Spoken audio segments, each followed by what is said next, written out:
Radio Tehran, শুরু হচ্ছে বিশ্ব সংবাদ।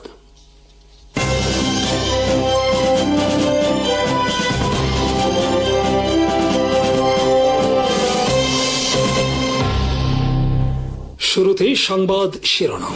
ইসরায়েলের পারমাণবিক স্থাপনায় মিসাইল হামলা ইরানের 48 ঘন্টার মধ্যে হরমুজ প্রণালী খুলে না দিলে ইরানের সব বিদ্যুৎ কেন্দ্র মাটির সাথে মিশিয়ে দেওয়ার হুমকি ট্রাম্পের। কাতারে হেলিকপ্টার বিধ্বস্ত, বিমানবাহী রণতরী জেরাল ফোর্ডে আগুন দিতে পারে বিদ্রোহী সেনারা। দিয়েগো গার্সিয়া দ্বীপে ইরানের মিসাইল হামলা নিয়ে শঙ্কিত ইউরোপ। ইসরায়েলের পারমাণবিক বোমা তৈরি স্থাপনায় হামলা চালিয়েছে ইরানের নাম ডিমোনা শিমন পেরেজ নেভেগ পরমাণু গবেষণা কেন্দ্র। এটি ইসরায়েলের সবচেয়ে গুরুত্বপূর্ণ স্পর্শকাতর এবং সুরক্ষিত প্রতিষ্ঠান। হামলায় শতাধিক ইসরায়েলি আহত হয়েছে। আহতদের মধ্যে অন্তত 1 ডজনের অবস্থা আশঙ্কাজনক বলে জানিয়েছে ইসরায়েলের গণমাধ্যম। ইসরায়েল স্বীকার করেছে শনিবার তারা তাদের পারমাণবিক স্থাপনায় ইরানের মিসাইল হামলা প্রতিহত করতে পারেনি, তবে ইরানের হামলা থেকে রক্ষা পেয়েছে স্থাপনাটি। ইসরায়েলের সংবাদ মাধ্যমে বলা হয়েছে ইরানের ছোড়া মিসাইল একটি কমিউনিটি ভবনে আছড়ে পড়ে। বেশ কয়েকটি বসত বাড়ি ক্ষতিগ্রস্ত হয়েছে, তবে ওই এলাকার অধিকাংশ লোকজনই সময় মতো বম শেল্টারে আশ্রয় নেওয়ায় প্রাণহানির ঘটনা এড়ানো সম্ভব হয়েছে। প্রকাশিত খবরে বলা হয়েছে শুধু ডিমোনাই নয়, আরাদেও হামলা চালিয়েছে ইরান। সংবাদ সংস্থা এএফপির প্রতিবেদনে বলা হয়েছে ইরানের ছুটে আসা মিসাইলগুলো আটকানোর চেষ্টা করে ইসরায়েলের আকাশ প্রতিরক্ষা ব্যবস্থা, কিন্তু ব্যর্থ হয়েছে। 100 কেজি বিস্ফোরক বহন সক্ষম 2টি মিসাইল সরাসরি এসে আঘাত করে। আরাদে 84 জন আহত হয়েছে, তাদের মধ্যে 10 জনের অবস্থা আশঙ্কাজনক। আর ডিমোনায় আহত হয়েছে 33 জন। প্যারামেডিক্যাল দলের এক সদস্য কার্মেল কোহেন জানিয়েছেন এই হামলায় ব্যাপক ক্ষয়ক্ষতি হয়েছে। আরাদ এবং ডিমোনার পরিস্থিতি খতিয়ে দেখা হচ্ছে বলে জানিয়েছেন ইসরায়েল আর্মির মুখপাত্র ব্রিগেডিয়ার জেনারেল এফি ডেফরেন। তিনি জানিয়েছেন সময় মতো আকাশ প্রতিরক্ষা ব্যবস্থা ক্ষেপণাস্ত্র দুটিকে ধ্বংস করার চেষ্টা করে, কিন্তু ব্যর্থ হয়। কেন আকাশ প্রতিরক্ষা ব্যবস্থা এই হামলা রুখতে ব্যর্থ হলো তা তদন্ত করে দেখা হবে বলেও জানিয়েছেন ডেফরেন। ইসরায়েলের পক্ষ থেকে স্বীকার করা হয়েছে শনিবার সন্ধ্যা ছিল ইসরায়েলের জন্য একটি কঠিনতম দিন। শনিবার যুক্তরাষ্ট্র ইসরায়েল মিসাইল হামলা চালায় ইরানের নাতানজ পারমাণবিক গবেষণা কেন্দ্রে। এর জবাবে ইরান পাল্টা হামলা চালায় ইসরায়েলের পারমাণবিক অস্ত্র নির্মাণ কেন্দ্রে। ডিমোনা শিমন পেরেজ নেগেভ পরমাণু গবেষণা কেন্দ্র ইসরায়েলের মরুভূমিতে অবস্থিত একটি অত্যন্ত সুরক্ষিত পারমাণবিক স্থাপনা। এটি ইসরায়েলের পারমাণবিক অস্ত্র কর্মসূচির মূল কেন্দ্র। এখানে পারমাণবিক অস্ত্র তৈরির প্লুটোনিয়াম উৎপাদন করা হয় এবং ইসরায়েলের তৈরি পারমাণবিক অস্ত্র এখানেই মজুদ রয়েছে বলে প্রকাশিত বিভিন্ন খবরে বলা হয়েছে।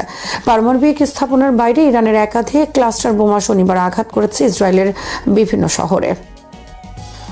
যুক্তরাষ্ট্রের প্রেসিডেন্ট ডোনাল্ড ট্রাম্প বলেছেন 48 ঘন্টার মধ্যে হরমুজ প্রণালী খুলে না দিলে ইরানের সব পারমাণবিক বিদ্যুৎ কেন্দ্রগুলোতে হামলা চালিয়ে মুছে ফেলা হবে। শনিবার ব্যক্তিগত সামাজিক যোগাযোগ মাধ্যম ট্রুথ সোশ্যালে এক পোস্টে ট্রাম্প বলেন, এই মুহূর্ত থেকে 48 ঘন্টার মধ্যে যদি ইরান কোনো ধরনের হুমকি ছাড়াই সম্পূর্ণভাবে হরমুজ প্রণালী খুলে না দেয়, তাহলে যুক্তরাষ্ট্র ইরানের বিভিন্ন বিদ্যুৎ কেন্দ্রে আঘাত করবে এবং সেগুলো মাটির সাথে মিশিয়ে দেওয়া হবে। আর হামলা শুরু করা হবে সবচেয়ে বড়টি দিয়ে। মধ্যপ্রাচ্যে চলমান উত্তেজনার মধ্যে ট্রাম্পের এই হুমকি পরিস্থিতিকে আরও জটিল করে তুলতে পারে বলে মনে করছেন বিশ্লেষকরা। বিবিসির বিশ্লেষণে হতাশা প্রকাশ করে বলা হয়েছে, প্রেসিডেন্ট ডোনাল্ড ট্রাম্প বর্তমানে ক্রসরোডে অবস্থান করছেন। ট্রাম্পের ইরান অভিযান অজানা অনিশ্চিত গন্তব্যের দিকে নিয়ে যাচ্ছে বিশ্বকে। ইরান শনিবার 2টি মিসাইল ছড়ে ভারত মহাসাগরের দিয়েগো গার্সিয়া দ্বীপ লক্ষ্য করে। ইরান থেকে 4000 কিলোমিটার দূরের এই দ্বীপে রয়েছে যুক্তরাষ্ট্র ব্রিটেনের যৌথ সামরিক ঘাঁটি। এখানে মোতায়েন রয়েছে 2 দেশের 5000-এর বেশি সেনা ও যুদ্ধ বিমান সহ গুরুত্বপূর্ণ অনেক সমরাস্ত্র। দীর্ঘ 4000 কিলোমিটার দূরের লক্ষ্যবস্তুতে ইরান মিসাইল ছোড়ার পর ইরানের মিসাইল শক্তি নিয়ে তোলপাড় চলছে পশ্চিমা বিশ্বে। শঙ্কিত হয়ে পড়েছে গোটা ইউরোপ। তাদের আশঙ্কা ইরানের মিসাইল এখন নিশানা হতে পারে ব্রিটেন, প্যারিসের মতো আরও অনেক শহর। এই হামলার পর পশ্চিমা বিশ্ব বিশ্লেষণ করছে ইরান মিসাইলের ক্ষেত্রে তলে তলে কতটা শক্তি বাড়িয়েছে তা নিয়ে। কারণ 4000 কিলোমিটার দূরে সুদূর ভারত মহাসাগরে অবস্থিত ব্রিটিশ মার্কিন ঘাঁটি দিয়েগো গার্সিয়াকে লক্ষ্য করে তারা পরপর 2টি মিসাইল ছুড়েছে। এর আগে এত দূরের লক্ষ্য কখনো নিশানা করেনি তেহরান।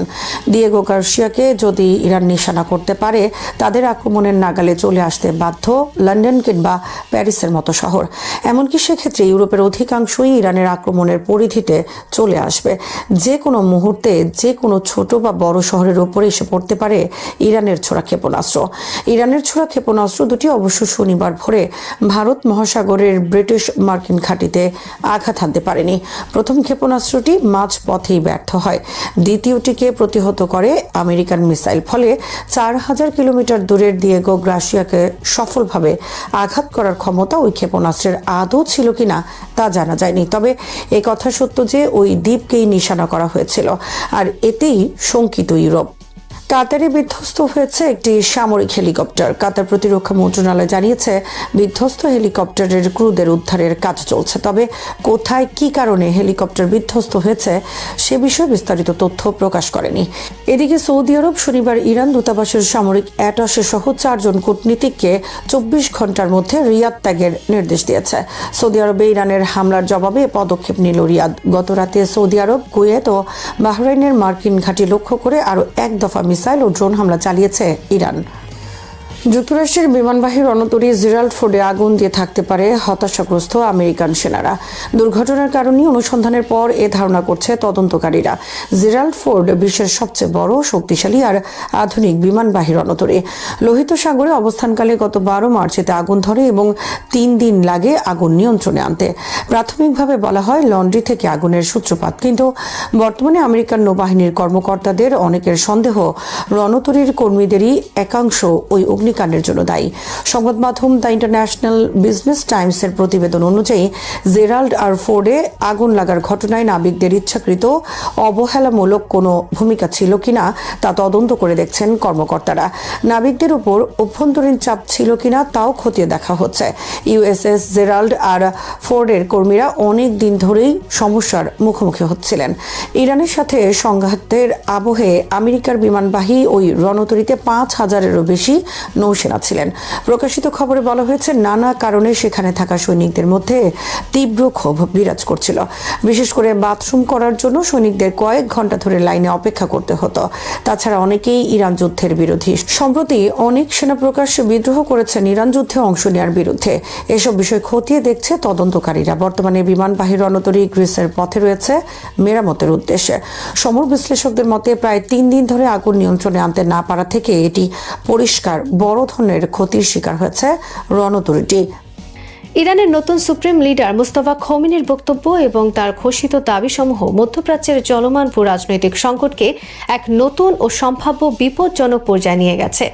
সাম্প্রতিক সংঘর্ষ, যুক্তরাষ্ট্র ইসরায়েলের সামরিক অভিযান এবং ইরানের পাল্টা প্রতিক্রিয়ার প্রেক্ষাপটে এই বক্তব্য কেবল একটি রাজনৈতিক ঘোষণা নয়, বরং এটি একটি কৌশলগত বার্তা যা আঞ্চলিক শক্তির ভারসাম্য, বিশ্ব অর্থনীতি এবং আন্তর্জাতিক নিরাপত্তা ব্যবস্থার উপর গভীর প্রভাব ফেলতে পারে।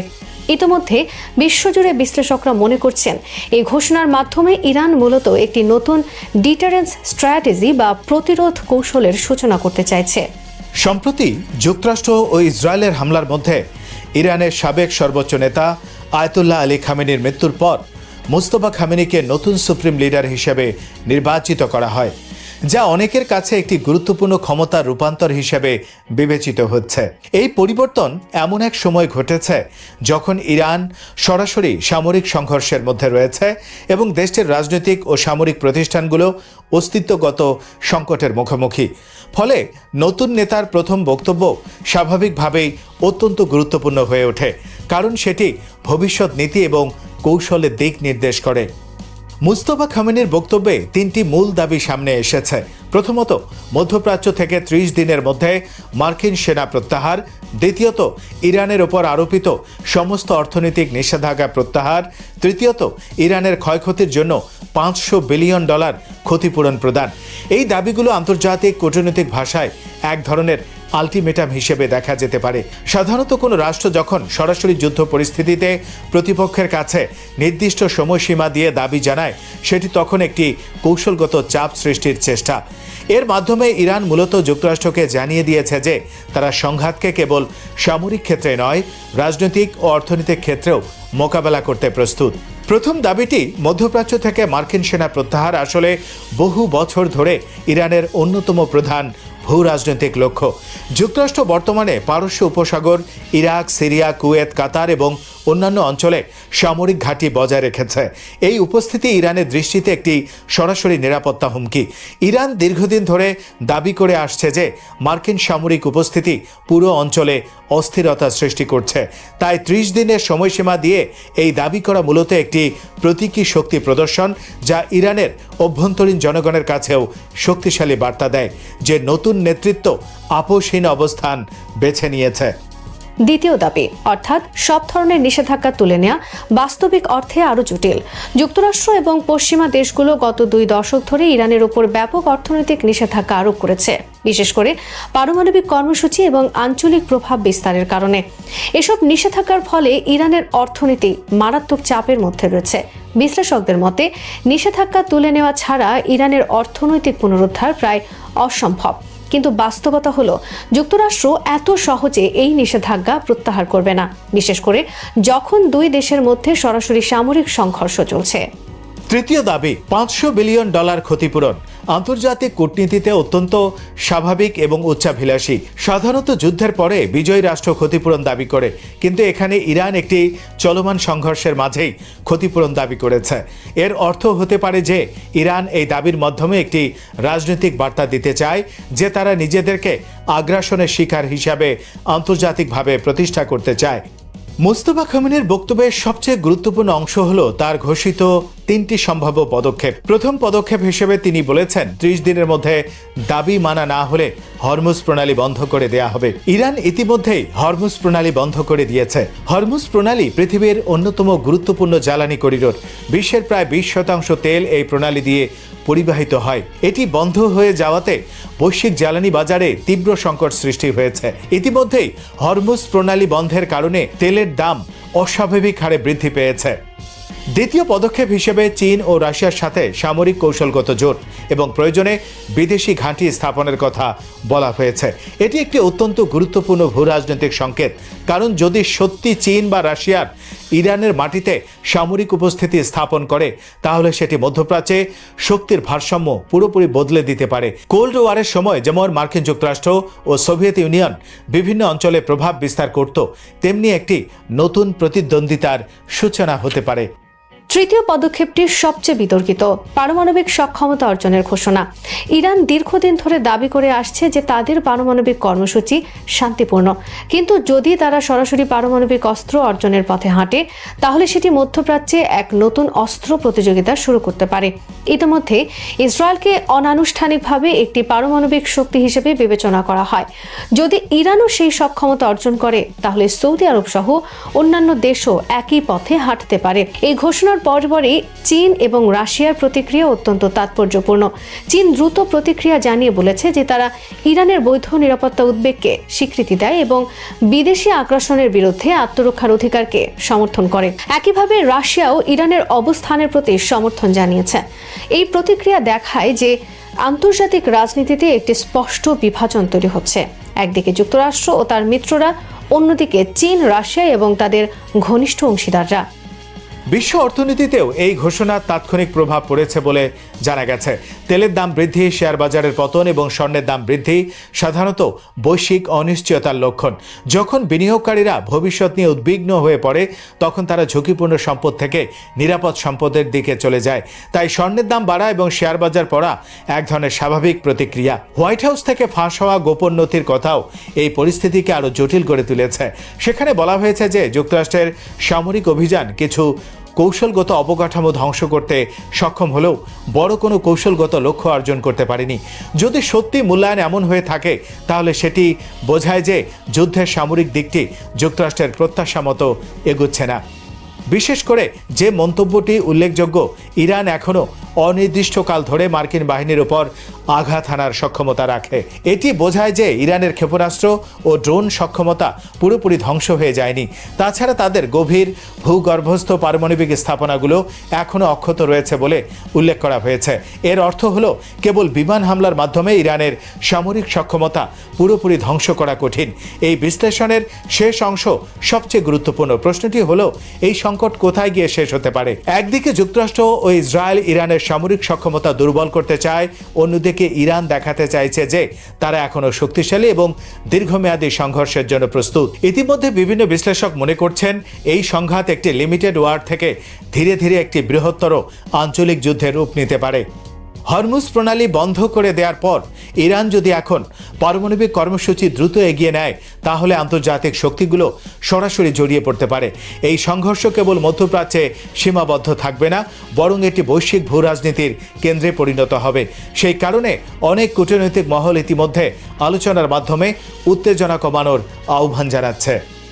সব মিলিয়ে মুস্তফা খোমেনির বক্তব্য কেবল একটি রাজনৈতিক ঘোষণাই নয়, এটি আসলে এক নতুন শক্তির সমীকরণের সূচনা। এর মাধ্যমে ইরান জানিয়ে দিয়েছে যে তারা চাপের মুখে নতি স্বীকার করবে না এবং প্রয়োজন হলে বৈশ্বিক শক্তির ভারসাম্য বদলে দেওয়ার মতো সিদ্ধান্ত নিতে প্রস্তুত। এখন দেখার বিষয় হলো যুক্তরাষ্ট্র, ইসরায়েল এবং আন্তর্জাতিক সম্প্রদায় এই ঘোষণার জবাবে কী পদক্ষেপ নেয় এবং আগামী কয়েক সপ্তাহে মধ্যপ্রাচ্যের পরিস্থিতি কোন দিকে মোড় নেয়। চীনের প্রযুক্তিগত উত্থানের প্রতীকী এক দৃশ্য বিশ্ব মাধ্যমে আলোড়ন তুলেছে। চীন সফরে গিয়ে জার্মান চ্যান্সেলরকে স্বাগত জানালো একটি হিউম্যানয়েড রোবট। কূটনৈতিক প্রোটোকলের প্রচলিত দৃশ্যপটের বাইরে এই অভিনব আয়োজন শুধু প্রযুক্তিগত প্রদর্শনী ছিল না, এটি ছিল এক কৌশলগত বার্তা। সেই বার্তা হলো কৃত্রিম বুদ্ধিমত্তা, রোবোটিক্স এবং স্বয়ংক্রিয়তার ক্ষেত্রে চীন এখন আর অনুসারী নয়, বরং পথনির্দেশক শক্তি হয়ে উঠেছে। বিশ্বের শিল্প, অর্থনীতি, সামরিক ভারসাম্য এবং শ্রমবাজারের ভবিষ্যৎ নির্ধারণে যে প্রযুক্তিগুলো মুখ্য ভূমিকা রাখবে, সেগুলোর কেন্দ্রে নিজেকে প্রতিষ্ঠিত করতে চীন পরিকল্পিত ও ধারাবাহিক অগ্রযাত্রা চালিয়ে যাচ্ছে। চীনের এই অগ্রযাত্রা আকস্মিক নয়। 2015 সালে ঘোষিত মেড ইন চায়না 2025 কর্মসূচির মাধ্যমে দেশটি স্পষ্টভাবে জানিয়ে দেয় যে তারা নিম্নমূল্যের উৎপাদন নির্ভর অর্থনীতি থেকে সরে এসে উচ্চ প্রযুক্তি, অটোমেশন, রোবোটিক্স, সেমিকন্ডাক্টর, এআই এবং উন্নত উৎপাদন প্রযুক্তিতে বৈশ্বিক নেতৃত্ব অর্জন করতে চায়। একইভাবে 2017 সালে প্রকাশিত new generation artificial intelligence development plan চীনের কৃত্রিম বুদ্ধিমত্তা খাতে দীর্ঘমেয়াদী কৌশলগত রূপরেখা নির্ধারণ করে। এই পরিকল্পনায় 2030 সালের মধ্যে এআই ক্ষেত্রে বিশ্ব নেতৃত্বের লক্ষ্য নির্ধারণ করা হয়। ফলে হিউম্যানয়েড রোবট দিয়ে বিদেশি রাষ্ট্রপ্রধানকে অভ্যর্থনা জানানো কেবল প্রযুক্তির প্রদর্শন নয়, এটি রাষ্ট্রীয় কৌশলের বহিঃপ্রকাশ। হিউম্যানয়েড রোবট প্রযুক্তি স্বভাবতই জটিল। মানুষের মতো হাঁটা, ভারসাম্য রক্ষা, হাতের সূক্ষ্ম নড়াচড়া, মুখের অভিব্যক্তি অনুকরণ, প্রাকৃতিক ভাষা বোঝা এবং তাৎক্ষণিক প্রতিক্রিয়া দেয়া, এসবের জন্য প্রয়োজন উন্নত সেন্সর, অ্যাকচুয়েটর, কৃত্রিম নিউরাল নেটওয়ার্ক, ভিশন প্রসেসিং এবং রিয়েল টাইম ডেটা বিশ্লেষণ। এই ক্ষেত্রে চীন দ্রুতগতিতে এগিয়ে গেছে। দেশটির প্রযুক্তি ও জায়ান্ট স্টার্টআপগুলো যেমন ইউবিটেক রোবোটিক্স, ইউনিট্রি রোবোটিক্স এবং শাওমি হিউম্যানয়েড ও কোয়াড্রোপেড রোবট তৈরিতে উল্লেখযোগ্য সাফল্য দেখিয়েছে। শিল্প রোবটের বাজারে চীন ইতিমধ্যে বিশ্বের বৃহত্তম ভোক্তা এবং উৎপাদক। আন্তর্জাতিক পরিসংখ্যান অনুযায়ী বিশ্বে স্থাপিত শিল্প রোবটের বড় অংশ এখন চীনের কারখানায় ব্যবহৃত হচ্ছে। চীনের সাফল্যের অন্যতম কারণ হলো রাষ্ট্রীয় পৃষ্ঠপোষকতা এবং দীর্ঘমেয়াদী বিনিয়োগ। কেন্দ্রীয় সরকার থেকে শুরু করে প্রাদেশিক প্রশাসন পর্যন্ত রোবোটিক্স ও এআই খাতে ভর্তুকি, গবেষণা অনুদান এবং কর সুবিধা প্রদান করা হয়েছে। বিশ্ববিদ্যালয়, গবেষণা প্রতিষ্ঠান ও শিল্প খাতের মধ্যে ঘনিষ্ঠ সমন্বয় তৈরি করা হয়েছে। বেইজিং, সাংহাই, শেনঝেন, হাংঝৌ এই প্রযুক্তি কেন্দ্রগুলোতে বিশেষ এআই ও রোবোটিক্স পার্ক গড়ে উঠেছে। একই সঙ্গে 5G নেটওয়ার্কের দ্রুত বিস্তার, ক্লাউড কম্পিউটিং অবকাঠামো এবং বিশাল ডেটা ভান্ডার চীনের প্রযুক্তিগত সক্ষমতাকে ত্বরান্বিত করেছে। ডেটা হলো কৃত্রিম বুদ্ধিমত্তার জ্বালানি। প্রায় 150 কোটি মানুষের দেশে ডিজিটাল লেনদেন, নজরদারি camera, e commerce, smart city এবং সামাজিক যোগাযোগের বিপুল ডেটা এআই মডেলে প্রশিক্ষণে ব্যবহৃত হচ্ছে। পশ্চিমা দেশগুলো যেখানে গোপনীয়তা ও ডেটা সুরক্ষাকে প্রাধান্য দেয়, সেখানে চীন তুলনামূলকভাবে কেন্দ্রীভূত ও রাষ্ট্র নিয়ন্ত্রিত ডেটা ব্যবস্থাপনা গ্রহণ করেছে। এই কাঠামো প্রযুক্তিগত উন্নয়নে গতি এনে দিয়েছে, যদিও মানবাধিকার ও ব্যক্তি স্বাধীনতা নিয়ে সমালোচনা রয়েছে। শিল্পক্ষেত্রে রোবোটিক্সের বিস্তার চীনের অর্থনীতিতে বড় রূপান্তর ঘটাচ্ছে। শ্রমঘন উৎপাদন ব্যবস্থা থেকে স্বয়ংক্রিয় উচ্চ দক্ষতা নির্ভর উৎপাদনে রূপান্তর ঘটছে। ইলেকট্রনিক্স, অটোমোবাইল, লজিস্টিক্স ও গুদাম ব্যবস্থাপনায় রোবট এখন অপরিহার্য হয়ে উঠছে। এভাবে উৎপাদনশীলতা বাড়ছে, ত্রুটির হার কমছে এবং আন্তর্জাতিক প্রতিযোগিতায় চীনা পণ্য আরও শক্তিশালী অবস্থান নিচ্ছে। পাশাপাশি বয়স্ক জনগোষ্ঠী বৃদ্ধির কারণে ভবিষ্যতে শ্রমশক্তির ঘাটতি মোকাবেলায় রোবোটিক্স গুরুত্বপূর্ণ সমাধান হিসেবে বিবেচিত হচ্ছে। স্বাস্থ্য খাত চীনের রোবটের ব্যবহার বাড়াচ্ছে। সার্জিক্যাল রোবট, হাসপাতালে লজিস্টিক রোবট এবং বয়স্কদের সহায়ক কেয়ার রোবট ইতিমধ্যে পরীক্ষামূলক ও বাণিজ্যিক পর্যায়ে ব্যবহৃত হচ্ছে। কোভিড-19 মহামারীর সময় জীবাণুনাশক রোবট, তাপমাত্রা পর্যবেক্ষণ রোবট এবং ডেলিভারি রোবটের ব্যবহার আন্তর্জাতিকভাবে নজর কাড়ে। এতে প্রমাণিত হয় যে জরুরি পরিস্থিতিতে দ্রুত প্রযুক্তি মোতায়েনের সক্ষমতা চীনের রয়েছে। তবে প্রযুক্তিগত অগ্রগতির পাশাপাশি ভূরাজনৈতিক মাত্রাও গুরুত্বপূর্ণ। যুক্তরাষ্ট্র ও চীনের মধ্যে প্রযুক্তিগত প্রতিযোগিতা দিন দিন তীব্র হচ্ছে। সেমিকন্ডাক্টর, উন্নত চিপ এবং এআই মডেল প্রশিক্ষণের হার্ডওয়্যার নিয়ে মার্কিন নিষেধাজ্ঞা চীনের ওপর চাপ সৃষ্টি করেছে। তবু চীন বিকল্প সরবরাহ শৃঙ্খল গড়ে তোলার চেষ্টা করছে এবং নিজস্ব চিপ উৎপাদনে বিনিয়োগ বাড়াচ্ছে। প্রযুক্তিগত স্বনির্ভরতা এখন জাতীয় নিরাপত্তার অংশ হয়ে উঠেছে। ইউরোপীয় দেশগুলো, বিশেষ করে জার্মানি শিল্প অটোমেশনে ঐতিহ্যগতভাবে শক্তিশালী। জার্মান চ্যান্সেলরকে রোবট দিয়ে অভ্যর্থনা জানানোর মধ্য দিয়ে চীন এক ধরনের প্রতীকী বার্তা দিয়েছে। চতুর্থ শিল্প বিপ্লবের প্রতিযোগিতায় তারা সমানে টক্কর দিতে প্রস্তুত। জার্মানের ইন্ডাস্ট্রি 4.0 ধারণা যেমন স্মার্ট ম্যানুফ্যাকচারিং এর পথ দেখিয়েছে, তেমনি চীনও নিজস্ব মডেলে বৃহৎ স্কেলে তা বাস্তবায়ন করছে। ফলে ভবিষ্যৎ শিল্প মানচিত্রে দুই দেশের মধ্যে সহযোগিতা ও প্রতিযোগিতা উভয়ই গুরুত্বপূর্ণ হয়ে উঠবে। চীনের রোবোটিক্স সাফল্য সামাজিক প্রভাবও তৈরি করছে। স্বয়ংক্রিয়তার কারণে শ্রমবাজারে কাঠামোগত পরিবর্তন আসছে। কর্মদক্ষ শ্রমিকদের চাকরি ঝুঁকিতে পড়লেও নতুন দক্ষতার চাহিদা তৈরি হচ্ছে। Programming, data analytics, robot maintenance ও এআই ইঞ্জিনিয়ারিং। সরকার ইতিমধ্যে কারিগরি প্রশিক্ষণ ও পুনঃদক্ষতা কর্মসূচি চালু করেছে। তবে বৈষম্য বৃদ্ধির শঙ্কা রয়ে গেছে। নৈতিকতা ও নিয়ন্ত্রণের প্রশ্নও সামনে আসছে। এআই সিদ্ধান্ত গ্রহণের স্বচ্ছতা, পক্ষপাত, নজরদারি, প্রযুক্তির অপব্যবহার, এসব বিষয়ে আন্তর্জাতিক বিতর্ক চলছে। চীন নিজস্ব নিয়ন্ত্রক কাঠামো প্রণয়ন করলেও তা কতটা স্বাধীন ও জবাবদিহিতামূলক হবে তা নিয়ে প্রশ্ন রয়েছে। প্রযুক্তিগত শক্তি যেমন উন্নয়ন ত্বরান্বিত করতে পারে, তেমনি নিয়ন্ত্রণহীন হলে সামাজিক ঝুঁকিও বাড়তে পারে। সবশেষে বলা যায়, জার্মান চ্যান্সেলরকে হিউম্যানয়েড রোবট দিয়ে স্বাগত জানানোর ঘটনা ছিল এক প্রতীকী মাইলফলক। এটি দেখিয়েছে যে চীন কেবল প্রযুক্তি ব্যবহার করছে না, বরং তা কূটনীতি, অর্থনীতি ও কৌশলগত বার্তার অংশে পরিণত করেছে। রোবোটিক্স ও কৃত্রিম বুদ্ধিমত্তার ভবিষ্যৎ যে বিশ্ব ব্যবস্থাকে পুনর্গঠন করবে, সে বাস্তবতায় চীন নিজেকে কেন্দ্রীয় শক্তি হিসেবে প্রতিষ্ঠিত করতে চায়। তাদের এই অভিযাত্রা সফল হলে বৈশ্বিক শিল্প, শ্রমবাজার ও ভূরাজনৈতিক ভারসাম্যে গভীর প্রভাব পড়বে। আর যদি বাধা আসে, তবুও একথা নিশ্চিত, রোবোটিক্স ও এআই প্রতিযোগিতার যুগে চীন আর প্রান্তিক খেলোয়াড় নয়, বরং নির্ধারক শক্তিগুলোর অন্যতম। শ্রোতা বন্ধুরা, বিশ্ব সংবাদে এই ছিল আমাদের সর্বশেষ আয়োজন। সঙ্গে থাকার জন্য আপনাদের সবাইকে অসংখ্য ধন্যবাদ।